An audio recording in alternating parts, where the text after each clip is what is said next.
popular demand, it's Muppet Treasure Island. Why are all the popular demands this year films that didn't do financially well? I don't know, whatever. This is the second Muppet film to be an actual adaptation of a literary classic. The first one being the previous film, Christmas Carol. And with Christmas Carol being such a big hit, you would think audiences would go and see this one as well.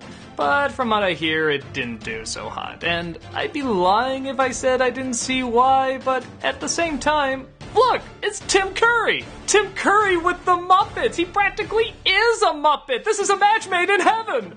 Okay, well, let's look at the story. As if you don't know, it's pretty much the story of Treasure Island. A young boy named Jim Hawkins comes across a treasure map. This leads to a giant expedition, only this time the captain is played by Kermit the Frog.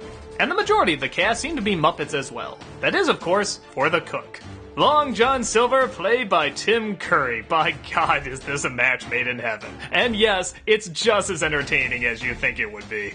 I don't think I'm giving anything away by saying this, but Long John Silver has an evil plan and he's gonna mutiny the ship to find the treasure, and yeah, come on, you've all read the book, you know what happens, and it sticks pretty close to it. For the most part. It still has a lot of Muppetisms that most of the time are welcomed. The only strange thing is that one of the most popular Muppet characters, Miss Piggy, doesn't come in until the last third. In fact, the more I think about it, she didn't even get much of a role in Christmas Carol either, did she? I guess neither of these stories had that big a focus on women, so you can kind of understand why, but come on, you're already taking so many liberties in other areas, why couldn't you get Miss Piggy in there? At least a lot earlier.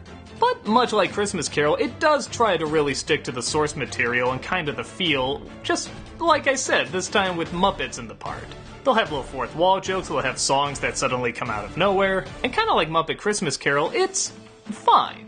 I guess people had a little bit more of a connection with Christmas Carol because A, it's Christmas and it's already going to be a sentimental connection, and B, there did seem to be a little bit more heart to it, maybe just because of the story it is. With this one, it just kind of feels like a longer Muppet Show sketch. At least, with the Muppets. When it needs to be serious with Jim Hawkins and stuff, it does it fine. I mean, it's not the best telling or anything, but it's totally passable. The songs are just as good as Christmas Carol too. I actually love the intro song so much I put it on my top 11 favorite villain songs list. And Hans Zimmer, who I swear can do no wrong, does the orchestrations for these songs, and they sound pretty badass.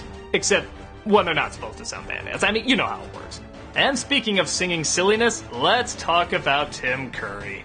This is a guy who, even if he does a bad performance, it'll still be a good performance. There's just some kind of magic to him that makes it so much fun to watch. I can't even really decide if this is a good performance or not. It's just insanely entertaining. Just seeing him look down to Kermit the Frog, give a salute and go, "Aye, aye, Captain!" I mean, how can you not fall in love with this guy? Though to his credit, he does manage to get a nice connection with Jim Hawkins as well, as he's supposed to in the story. And yeah, whether you want to see it as it's so awkward it's charming or it's so charming it's awkward, he does really work in the role. I almost wouldn't mind seeing him in another rendition of Treasure Island where he is Long John Silver, like a serious one.